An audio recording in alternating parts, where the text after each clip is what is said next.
Buenas tardes, qué bueno que están con nosotros. Este es su programa Consultorio 35, que el día de hoy, como siempre, buscando informarle de una manera más precisa acerca de las actividades de la atención médica, del cuidado de su salud y de algunas enfermedades, la abordamos siempre con expertos. En esta ocasión, el doctor Eduardo del Carmen López López y su servidor haremos lo posible, pues, en compañía de usted, de nuestro programa, hacer un buen programa de calidad, esperando servirle y serle útil.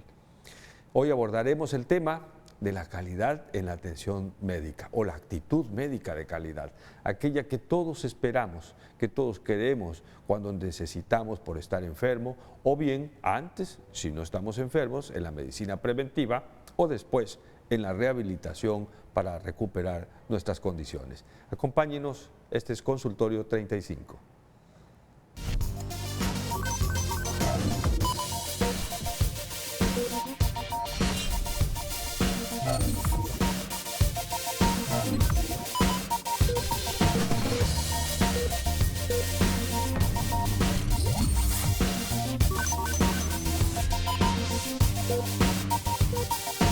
Expertos compartiendo la salud. Se les solicita para iniciar Consultorio 35. Gracias por iniciar con nosotros nuestro programa. Les recuerdo que platicaremos con el doctor Eduardo del Carmen López López en un tema muy interesante, muy importante, necesario en todos los tiempos y mucho más en nuestros días. Hoy el tema de la atención médica, que siempre gira en torno de la calidad que todos necesitamos y quisiéramos, es parte de lo que nos ocupa a diario en una buena intención desde el punto de vista del servicio humanitario que debe prestar la profesión de la medicina y de todo servidor de la salud. Doctor Eduardo López, bienvenido. Gracias, Alberto. ¿Qué te parece el tema? En primer lugar, estoy muy contento porque una vez más tú y yo vamos a compartir nuestros pensamientos. Y esto es motivo para que haya en mi interior un reto. Sé lo que te preocupa, la formación académica.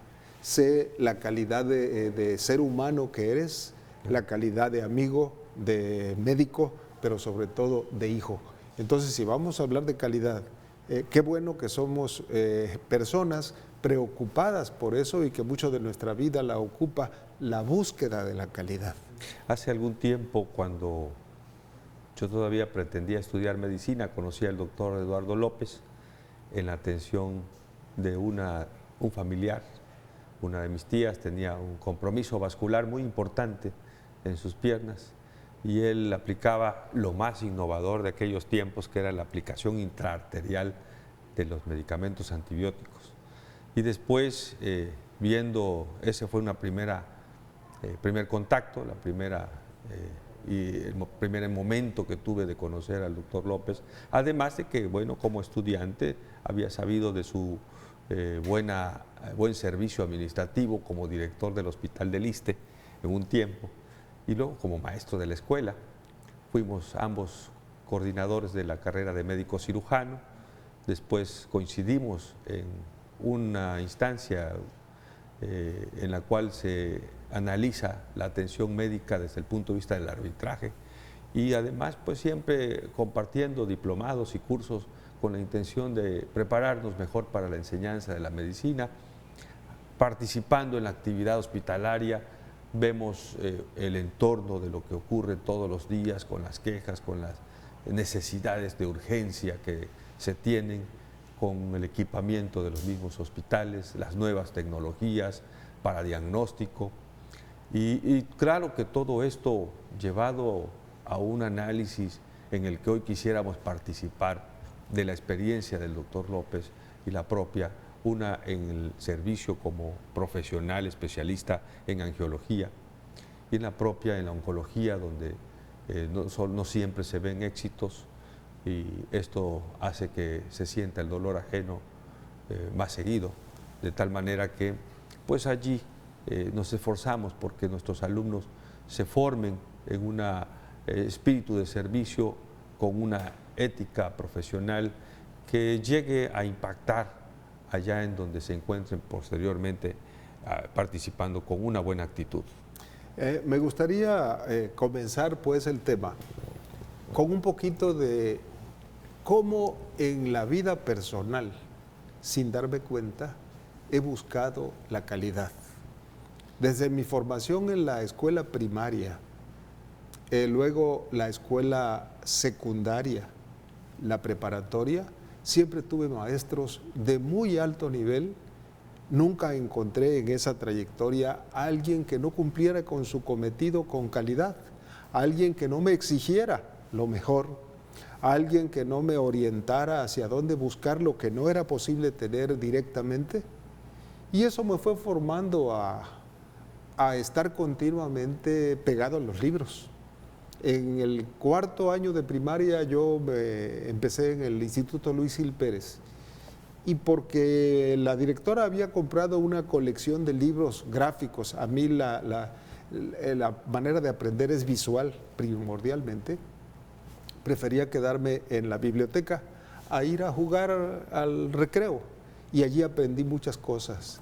Luego en la secundaria, gente como el ingeniero Rafael Concha Linares, la maestra María Inés Gurría del Castillo, a quienes recuerdo, el maestro Francisco Armengol Hernández, a quienes recuerdo con una disposición de transmitir lo que ellos habían aprendido en forma muy real, y sobre todo orientándonos a buscar más. Yo no te doy lo último, te doy lo que sé, pero de ti depende crecer. Claro, esa educación todos la han presumido en las generaciones que correspondieron, y nosotros vivimos alguna parte, pero sobre todo reconociendo a estas personas. Mi madre, por ejemplo, que siendo estudiante hasta la preparatoria, era ella secretaria taquimecanógrafa, cosas que hoy ya se han abandonado, ¿verdad? Pero que además daba clases de ortografía con una excelente escritura. Esos maestros de antes, en forma tradicional, nos enseñaban con mejor calidad que hoy. Fíjate que mi papá únicamente estudió al segundo año de primaria, y él recordaba a su maestro que lo enseñó a escribir, y mi papá tenía una letra preciosa, y solo segundo año de primaria. Entonces exigía de nosotros tres, mi hermano Carlos, que es abogado, mi hermana Minerva, que es secretaria ejecutiva, a dar lo mejor de sí. Y hace poquito Carlos comentaba: qué bien hizo mi papá en exigirnos tanto, porque gracias a eso somos lo que somos. Entonces hoy estoy convencido de que un profesor que no exige, un médico que no se exige y que no orienta a su paciente para que cumpla con lo que le está indicando, no está cumpliendo con su cometido. Va a obtener resultados mediocres o medianos de acuerdo a su compromiso. Y quiero recordar la definición de calidad de don Abedian. Es hacer lo que se tiene que hacer desde la primera vez, en el menor tiempo y al menor costo. Y esto es un reto para cualquiera que trabaja, ¿no? Sí, cuando impactó don Abedian en ese concepto de la calidad, muchos no le creían que tuviera tanto impacto como lo que sucedió a nivel mundial, ¿no? Porque todos buscamos hoy certificarnos en calidad. Y esto ha sido tan difundido que no hay una sola organización humana que no esté buscando calificarse, y calificarse por organismos que están precisamente para eso. Sí. Tú recordaste hace un momento Arbitraje Médico de Tabasco. Me tocó trabajar con el doctor Urría, antes de que estuvieras con nosotros, el proceso de búsqueda de la calidad en la SECAMET. ISO 9000. Y con ISO 9000, sí, y lo logramos. Y transformó totalmente el servicio, a pesar de que era un servicio bueno, había mucho que corregir y que no nos dábamos cuenta. Sí. Y esto en muchas organizaciones gubernamentales, paragubernamentales, particulares, está vigente. Entonces, ¿qué es lo que ha hecho que tengamos inconformidad en muchos aspectos con los servicios médicos? Yo pienso que es una sola cosa: no hay voluntad de servicio. ¿Qué opinas? Y quizás la personalidad, desde el punto de vista de asumir responsablemente nuestro deber. que también es parte de la calidad de don Abedian, el indicar cómo nosotros veíamos de ejemplo a nuestros maestros y tratamos de imitarlos, de emularlos, porque ese es el ejemplo que antes teníamos. El doctor era alguien al que se le agradecía y se le comparaba con Dios casi, primero Dios y después usted, doctor. Esto otorgaba la confianza plena, era recíproco el agradecimiento, que además es la satisfacción mayor que puede recibir un profesionista de la salud, el agradecimiento, el estrechar la mano y decirle muchas gracias, doctor. Esto es lo que más buscamos y lo que quisiéramos ver hoy todos los días. Sin embargo, lo que tú dices es bien, cómo la situación de la época del siglo XXI, que está formando una época, hasta el siglo XX fue diferente y hoy estamos viviendo una época diferente. El homus cibernéticus. Cibernéticos, las tecnologías. Hablábamos de la tecnología de la información y la comunicación, no solamente como parte de la asistencia médica, como parte de la investigación, sino también como parte de la formación educativa del médico. Hoy la biblioteca no puede prescindir de tener todos los equipos de cómputo actualizados. Así es. Y los servicios bibliotecarios virtuales. Y además de esto, pues que el alumno se prepara a veces quizás mejor que el propio maestro. Y son gratuitos y están disponibles para que quien quiera lo tome, sea profesor, administrativo, alumno de la universidad o alumnos de fuera. La biblioteca y el servicio de cómputo son un galardón que cuesta mucho dinero y que se aprovecha relativamente poco. Demasiados servidores, de verdad, que a veces yo los vi en demasía, porque la utilización era muy poca. Y algunos inclusive fueron dejándose de tener en el presupuesto de la universidad, pero que no dejamos de tener las mejores revistas científicas, el Science, el Technology. Bueno, hablaremos en esto en breve, después de que a nuestros amigos les pidamos que nos permitan acompañarnos para unos promocionales. Inmediatamente continúe con nosotros. Gracias. Regresamos.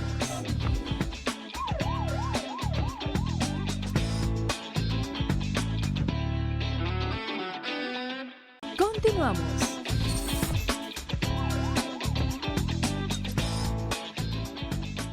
Bueno, que continúo gozando de su atención. Y a través de los medios masivos de comunicación, de los cuales el Facebook es tan difundido, hemos recibido saludos de Simón Solórzano, Gustavo Maldonado, Daniel Martínez, Héctor Hernández. Bueno, muchas gracias por estarnos sintonizando y no únicamente nos vean y nos oigan. Acérquense a nosotros, aclaren sus dudas. Habrá términos que sin darnos cuenta estamos utilizando como coloquiales, pero lo da nuestra profesión, que no es de un lenguaje fácil. Una de las cosas de la calidad está en reducir el tecnicismo a una comunicación clara. La terminología médica se vuelve casi una jeringonza, ¿no es cierto, Lord? Sí, cuando estábamos en arbitraje médico, uno de los principales problemas de inconformidad es que no recibían la información adecuada a los enfermos. Entonces, ¿qué pasa? A veces el médico sí le informaba, pero no le explicaba. Ahí está entonces el poder traducir los términos que muchas veces son un poco complejos para el paciente, para la persona, la población en general. Nosotros en medicina podríamos entendernos al hablar de alguna gastroparesia, hablar de alguna neuropatía, pero ¿qué significa? Entonces, como que la calidad del servicio de una atención médica no es únicamente porque yo empleo un término, un lenguaje de calidad, sino que también el lenguaje sea perfectamente entendido por quien lo recibe. Yopo, tepe, opo y gopo, lo que tupu, tepe, estapa, diciendopo. Esto es la palabra jeringonza que se hace un momento. A lo mejor no todos saben que es jeringonza, por eso lo quise aclarar. Y efectivamente, cuando damos nuestras clases, el alumno está estudiando en libros que vienen hechos por profesores de muy alto nivel, pero que suponen que el médico o el estudiante tiene una formación previa preparatoria, ya dije de la secundaria y la primaria de alta calidad, que le enseñó a buscar en el diccionario el término que no conoce, que le enseñó a disecar las palabras mediante la etimología, porque quien aprende etimología puede entender no esa palabra, muchas a partir de entonces. Y esta es una parte de la calidad de la enseñanza. Claro. Insistir en el alumno en que estudie con una metodología. Una metodología, y hoy con la modernidad de las nuevas tecnologías que existen para acceder a la información, es algo en lo que se tiene que adoptar un cambio radical para poder entender la mejor manera de la enseñanza y del aprendizaje.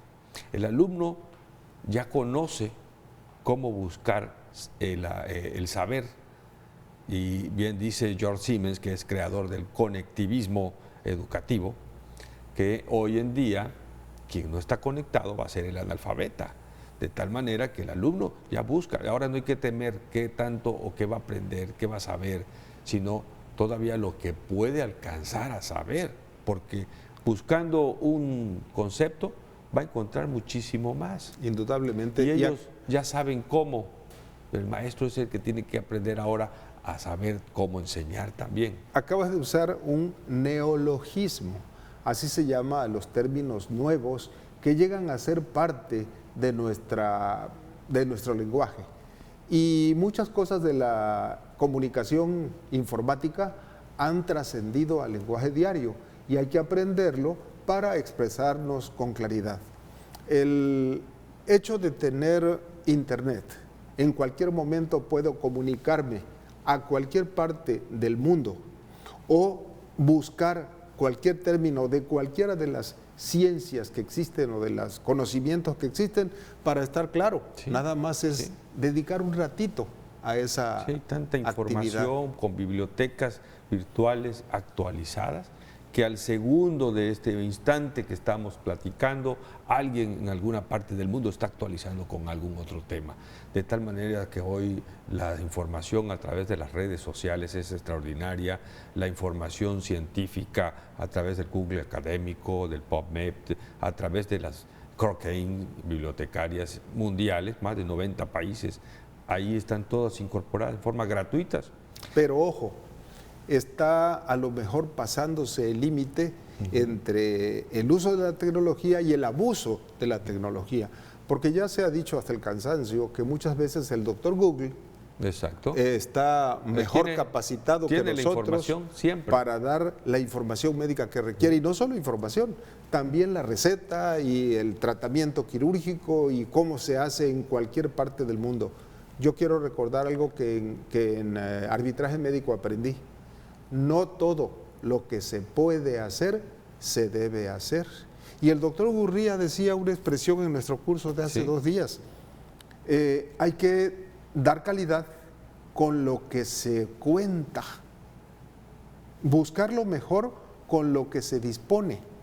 Y no pretender que tengo derecho a una medicina que no está a mi alcance y exigirla a una institución. Porque hablábamos de esta tecnología de la información, del conocimiento, así se le denomina hoy precisamente a la población, la generación del conocimiento, la generación de la información, porque ya se tiene todo a la mano, pero ha hecho esto una mejor calidad del servidor de salud, ha hecho una mejor calidad de la población que demanda la atención para la salud.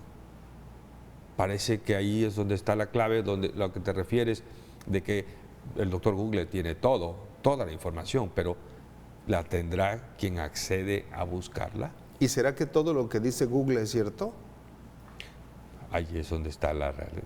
Hay que saber diferenciar. Es un paso de George Siemens en cuanto al conectivismo, que dice que hay que saber analizar y separar la información que no es correcta, que es falsa, por la información que sí debe ser seria, formal y segura, buscando la mejor evidencia completamente bien justificada a través de la información y del consenso metacognitivo y metaanalítico. Mencionabas hace un momento algunas de las teorías del conocimiento.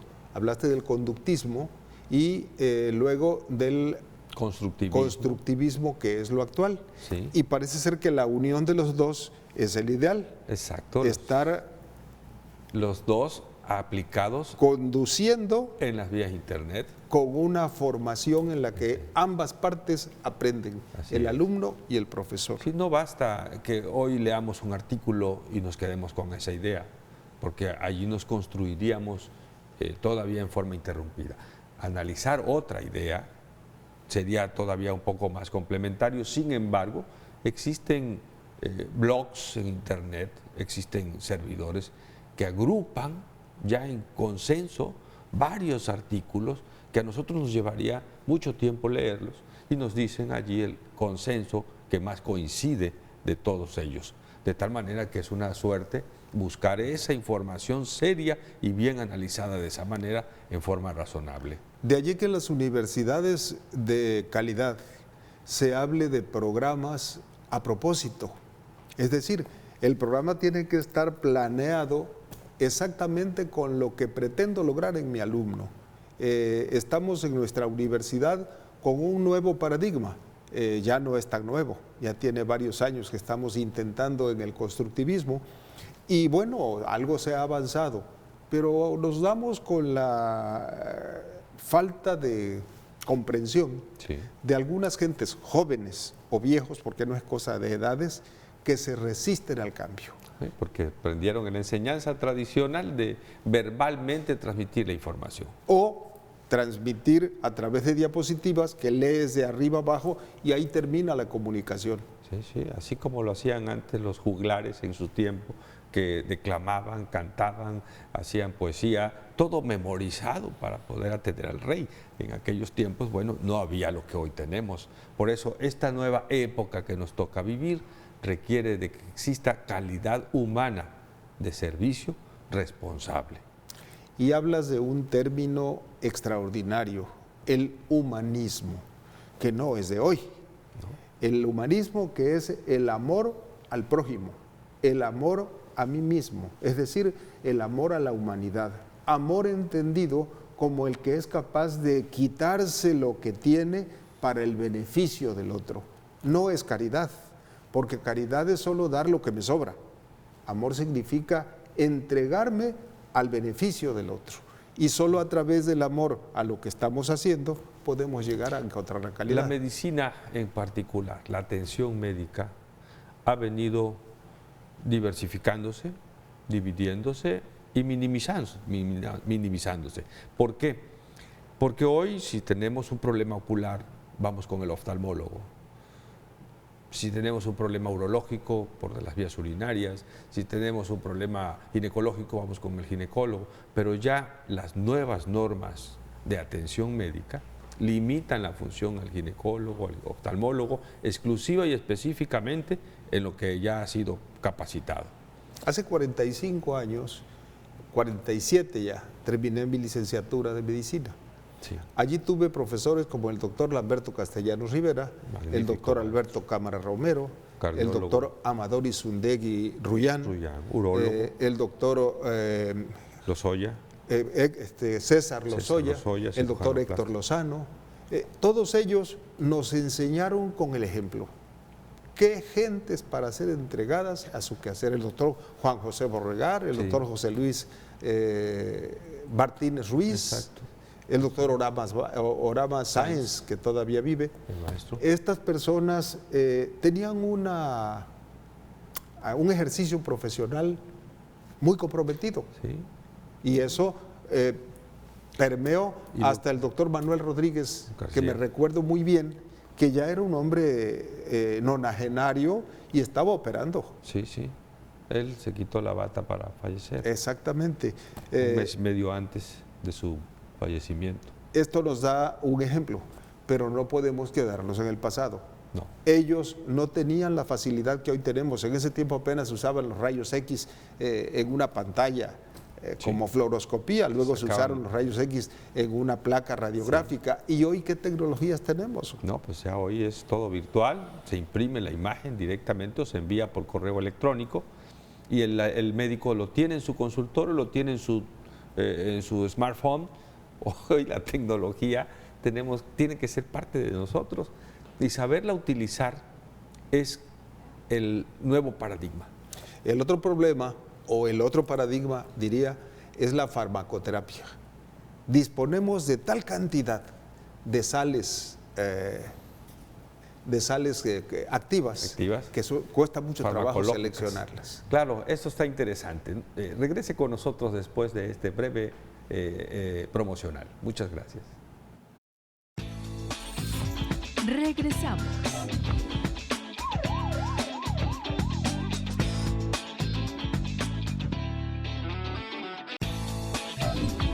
Continuamos.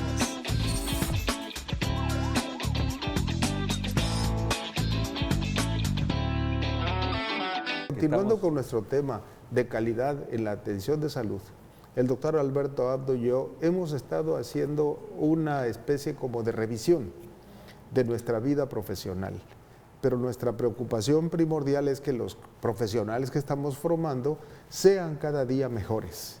Probablemente a nosotros nos tocó una época de mucha bonanza económica en donde contamos con lo mejor. Hoy es muy difícil contar con lo mejor. En la relación médico-paciente, Alberto, ¿cómo está tu punto de vista? Sí, en la relación médico-paciente es precisamente el reto de todo médico que continuamente se prepara, el estudiar en forma adecuada la forma como debe atender no solamente a uno, a otro, y no solamente las 4 maneras como se manejan detrás de un escritorio en forma burocrática, paternalista, abrazando a mi paciente, sino en un equilibrado respeto y al mismo tiempo armonía de confianza, que pueda ser aceptado por mi enfermo, que necesita, que es un ser humano que siente y encuentra la ayuda en otro ser humano que le brinda esa asistencia. De tal manera que no exista esa inconformidad. La relación médico-paciente debe ser satisfactoria, independientemente de la enfermedad, que sí nos debe preocupar y seriamente debemos analizar para el bien del enfermo, el reconocer que el cuerpo se encuentra enfermo, pero la persona que existe en ese cuerpo está en condiciones para ayudar a recuperar su salud, haciéndonos entonces copartícipe de la atención médica. Fíjense, amigos, que se ha señalado al ser humano como bio, psico, social y espiritual. Se repite, se dice, pero a lo mejor no se piensa, porque esos 4 aspectos los debo reconocer en mi paciente, pero él mismo debe reconocer que yo soy un ser humano y que también tengo las posibilidades de estar con alguna alteración en esas áreas. El médico no tiene por qué llevar a su consultorio los problemas, pero muchas veces no los estamos llevando. Se nos ve la expresión de preocupación, se nota que el médico no está en lo que está.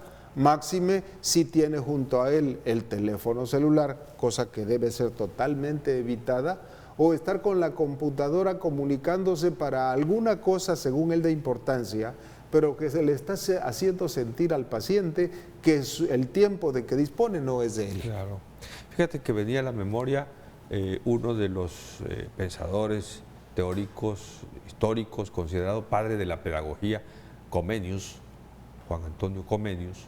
Él decía y escribió un libro que se le llamaba Puertas a la enseñanza, puerta a la didáctica. Entonces, nosotros podríamos decirle a nuestro auditorio, las puertas a la calidad médica no depende únicamente de la institución, del servicio, del profesionista que lo está brindando, también de los usuarios. De tal manera que es un complemento estructurado, multidisciplinario. En todos participemos a que nuestra atención sea la mejor posible. Hoy vemos muchas cosas que podríamos señalar como ejemplos de las que hemos vivido. El paciente que llega a la sala de urgencias porque tiene mucha prisa, no porque tenga la enfermedad. Exactamente. La urgencia no es médica, es urgencia social. Tiene prisa. Sí. Y entonces voy al servicio de urgencia y lo saturo no solamente yo pienso así, resulta que a veces en cadena se piensan 2 o 3 igual, la misma manera. Entonces, el que sí requiere la atención se demora por la asistencia que el médico le brinda, porque no va a poder señalar este sí va primero y aquel va después, sino todos debemos recibir la atención igual. Se ha señalado entonces que hay 2 tipos de urgencias, la urgencia real y la urgencia sentida. La urgencia real es aquella, ya se ha dicho en este programa muchas veces, es aquella que demanda de la atención porque pone en peligro la salud. Sí. La urgencia sentida puede ser un dolor muy intenso, puede ser una situación que lo está incomodando o puede ser una situación de un trabajo de parto que todavía no está en el momento de urgencia, pero eso no lo puede percibir el paciente, él tiene necesidad de ser atendido. Lo que debe hacer el profesional en ese caso es acercarse y hacerle comunicación clara de su pensamiento o razonamiento Desde clínico. el punto de vista de la Organización Mundial de la Salud, las urgencias las clasifica en 3 órdenes. De primer orden, aquella urgencia en la que está en peligro inminente de muerte la vida de un enfermo. Peligro inminente. Es una urgencia verdadera.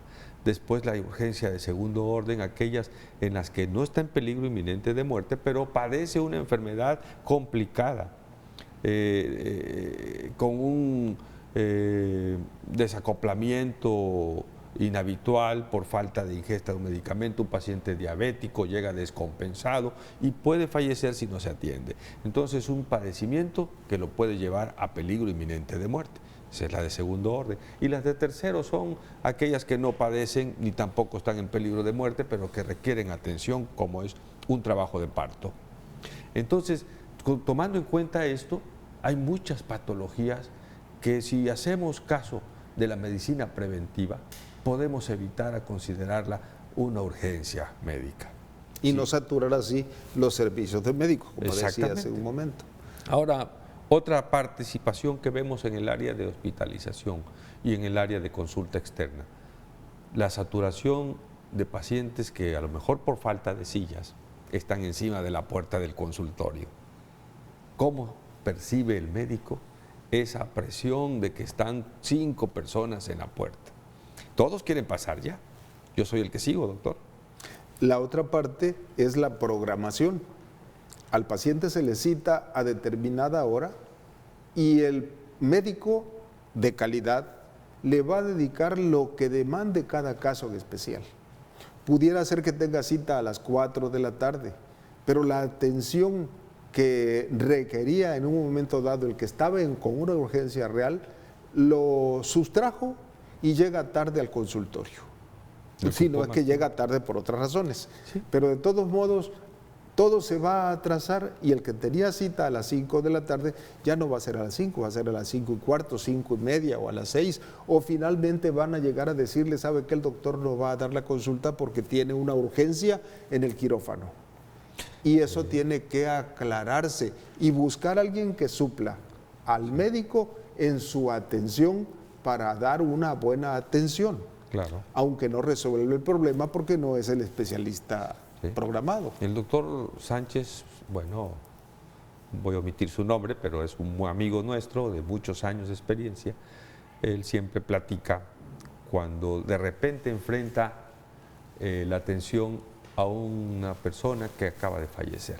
Es su paciente. Inevitablemente ya no había otra cosa más que hacer. El paciente se complica, fallece, pero requiere de la atención del médico. El doctor se traslada, no puede hacerlo a prisa, hay que consolar a la familia, hay que informarle sobre las causas de la enfermedad. Y no solamente eso, muchas veces se tiene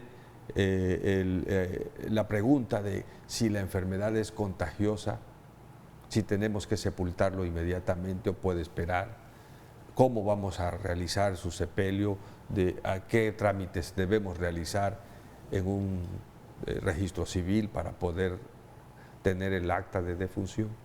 Entonces esto lo atrasa tanto, y no solamente desde el punto de vista del cumplimiento profesional, sino del sentimiento de haber perdido su paciente. Le transforma su estado de ánimo. Indudablemente. Y el doctor prefiere, no cobrar. Ya no continúa la consulta. Le dedica todo el tiempo y a veces hasta acompaña en el velorio de la familia. Excelente. Eso se llama humanismo. Entonces, ¿qué pasa con los demás que están esperando la consulta?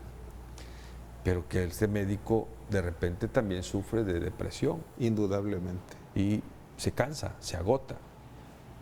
Yo siempre les he dicho a mis alumnos, ojalá que como profesionista médico llegues a tu casa, recibas el abrazo y el cariño de tu familia, recuestes en tu cama y puedas descansar tranquilo con el deber cumplido y la satisfacción de tus pacientes.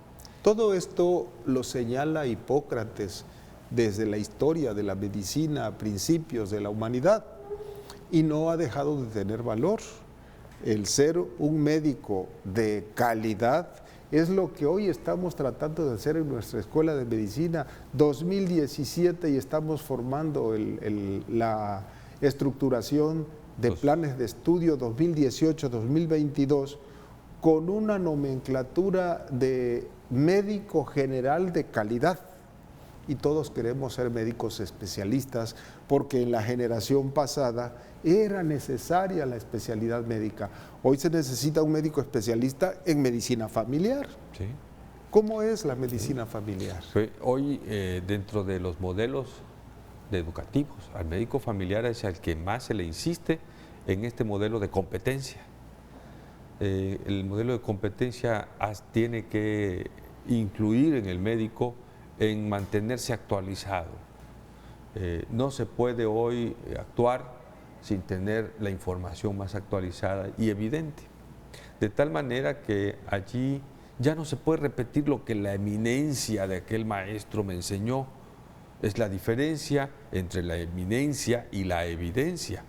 El médico familiar tiene que conocer entonces de todos los aspectos, de todas las especialidades, y es asombroso cómo asumen responsablemente tantas diferencias de diagnóstico para poder definir este paciente requiere la atención de un especialista oncólogo, un especialista urólogo o un especialista gastroenterólogo con un diagnóstico presuntivo. ¿Y por qué no angiólogo? Y angiólogo también. Y aquí vale la pena informar a nuestro auditorio, porque muchas veces hablamos del diagnóstico pensando que es uno solo. ¿Qué te parece? Acabas de tocar el punto clave. ¿Por qué existen tantas especialidades médicas? Porque la medicina ha avanzado a tal grado que es imposible que seamos una computadora que registre todo el conocimiento habido y por haber de todo el cuerpo. Entonces hubo que parcializarlo, hubo que segmentarlo. El médico general pasa a ser médico especialista después de 2, 3, 4 o 7 años de estudio. Vamos a hacer una pausa. Vean ustedes que está resultando muy interesante nuestro programa. Regrese Consultorio 35. Regresamos.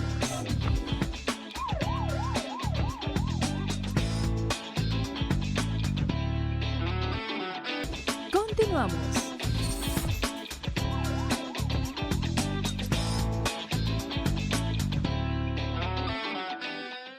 La medicina de calidad. Y hablar de medicina no es únicamente de servicios médicos generales especializados o de la enseñanza de la medicina. El área médica incluye otra serie de licenciaturas que cuando menos en nuestra División de Ciencias de la Salud y en la DAMSE de Comalcalco también tienen mucha familiaridad con nosotros. Así, cuando hablamos de ciencias de la salud, entonces el médico ya forma una pequeña parte de todo un conjunto que forma al ser humano. Sí, los servicios de atención médica están señalados en el artículo 4 constitucional, donde señala que atención médica es un conjunto de servicios que se brindan a la población que requiere atención a la salud porque se encuentra comprometida y con la mejor intención de hacerle recuperar la mejor forma, las mejores condiciones de su bienestar. que muchas veces no se logra y que después de una enfermedad, como bien dice el lema, ya nada es igual, porque siempre dejan alguna secuela, memoria inmunológica, alguna toxicidad por el medicamento. El hígado, que es el gran laboratorio del cuerpo humano, siempre está depurando todos los tóxicos que metemos, desde una simple tableta de algún analgésico que todos tomamos y que lo tomamos sin prescripción médica, hasta un antibiótico o otro medicamento todavía más potente, ¿no? Entonces, de tal manera que el hígado siempre va a tratar de metabolizar todos esos tóxicos.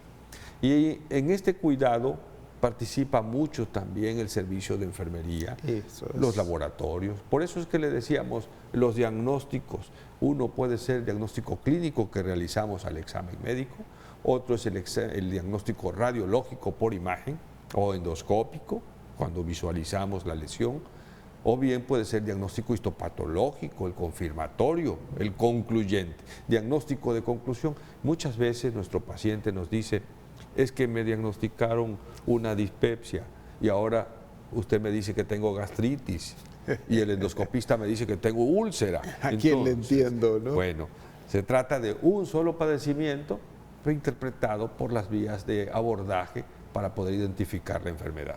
Pero fíjate que hablando del término holístico que hoy está tan de moda, la enfermera tiene que conocer a fondo el paciente no solo hospitalizado, el paciente a quien atiende en su domicilio, a quien atiende en un centro de rehabilitación, a quien atiende en odontología.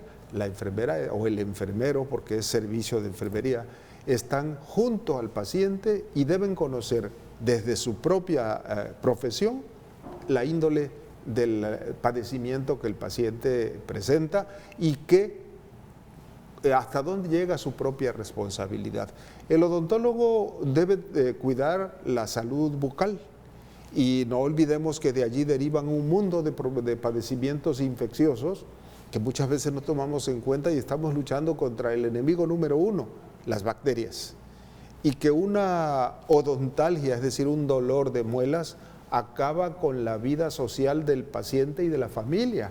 ¿Quién nos ha despertado a medianoche con un terrible dolor de muelas y que lo único que quiere es que le quiten el dolor? El área psicológica.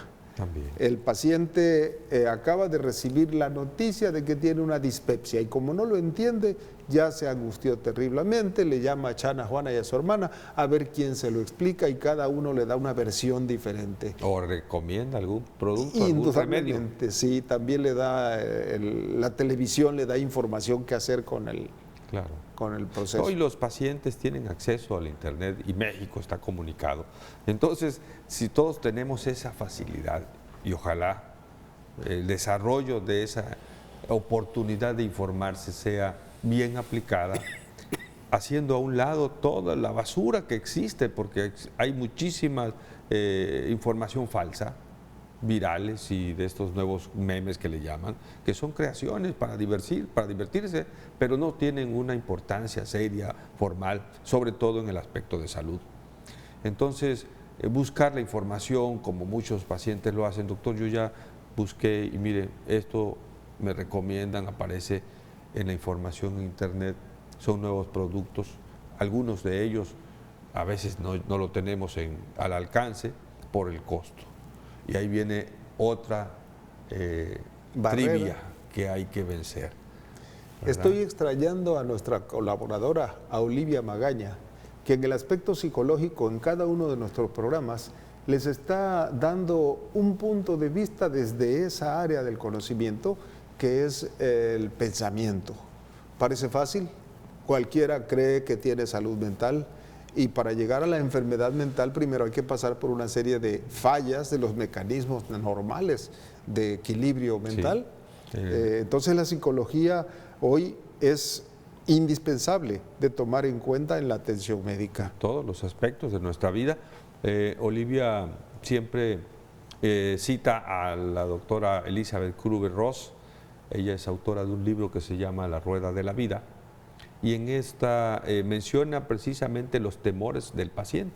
Tiene miedo a la enfermedad, tiene miedo a las complicaciones, tiene miedo, si es quirúrgico, a la cirugía, miedo a los tratamientos y miedo a la muerte. ¿Sí? Y miedo A la soledad. a los impuestos. También, al aspecto económico es muy Sí, importante. terrible. Lo que estás mencionando arrastra no solamente al enfermo, a la familia Y al médico. y al médico. Lo ponen a apuro cuando no puede dar continuidad a un tratamiento y que lo iniciaste bien, pero ya no alcanza para más. Y ahora estamos girando con toda el área de cuidado de la salud alrededor de la nutrición. No podemos olvidar que el paciente con una enfermedad crónico-degenerativa debe llevar una alimentación idealmente de una forma. Pero si el problema es económico, ¿cómo pretender hacer una dieta específica contra, qué será, una insuficiencia hepática? Sí. O una insuficiencia renal, y todavía comprar los insumos que le van a permitir la hemodiálisis o la diálisis. Y esos son padecimientos que hoy en la calidad de la atención médica, tema que estamos tratando, no podemos dejar de atender. Las principales enfermedades o causas de muerte que ocurren en nuestro país y en el mundo. México siempre se ha comentado, somos primeros lugares en obesidad. Yo no sé por qué primeros lugares en todo lo malo. De todo lo malo.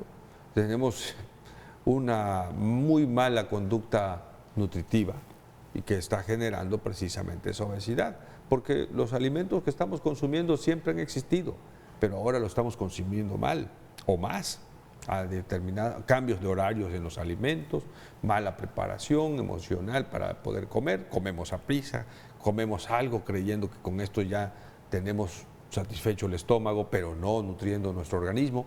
Y en contrapartida, las malnutriciones, las modas para conservar una figura escuálida que llevan a desarrollar verdaderas enfermedades, no solo en el organismo físico, Sí. sino en todas las demás áreas del hombre. Y también hay cambios fisiológicos que hacen que la absorción de algunos medicamentos no sean igual que lo que ocurrió en otro paciente. Así es. Entonces, ¿por qué a mí no me hace efecto el medicamento, verdad?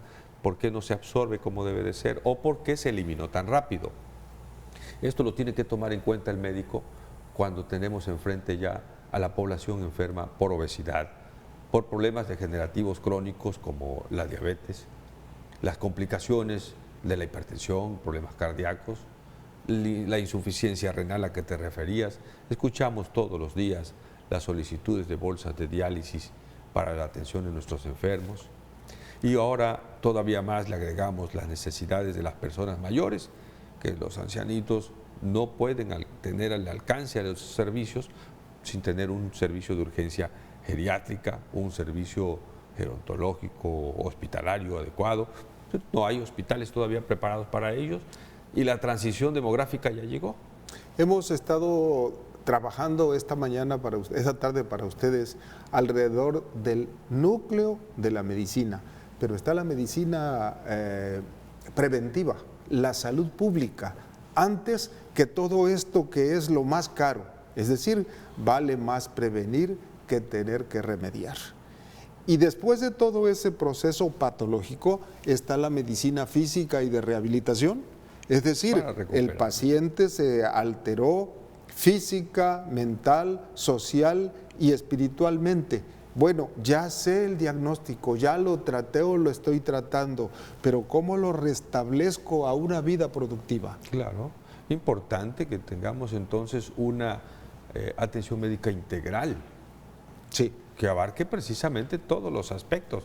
Alguna vez con el doctor Manuel Rodríguez García precisamente soñábamos de una institución donde hubiera el servicio de psicología para la familia, la orientación educativa en la salud, medicina preventiva para prevenirse de las enfermedades, nutrición para un buen proceso de cuidado de la salud de la mejor condición posible, área de medicina física, donde no necesariamente nada más llegue a rehabilitarme, sino también a prevenir lo que puede ocurrir por la falta de actividad. Y que el enfoque médico no sea únicamente ir a una consulta y esperar que los medicamentos que me recetó con esto maravillosamente me pueda curar. ¿Recuerdas aquello que decimos en bioética habitualmente? El médico pocas veces cura, algunas alivia, pero siempre debe consolar. Y para consolar no es decir mentiras, no es como en las novelas y en los programas filmados decimos con una palmadita en la espalda, no te preocupes, todo va a estar bien, te vas a componer. Eso es una soberana mentira.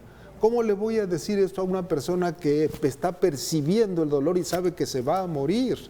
Hay que aprender a consolar y en eso los oncólogos son extraordinariamente eficientes. Pues bueno, esperamos que este análisis de comentarios que hemos hecho hoy sobre la atención médica pudiera llegarse a reflexionar cómo mejorar la calidad de nuestros servicios, de nuestra vida, de nuestra población, de nuestra sociedad. Muchas gracias por acompañarnos. Este fue su programa, Consultorio 35. Esperamos que sea útil y que usted allá en su familia pase un buen fin de semana. Muchas gracias. Buenas tardes, hasta luego.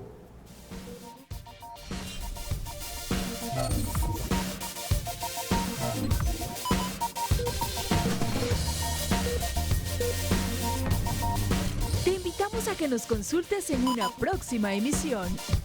Consultorio 35.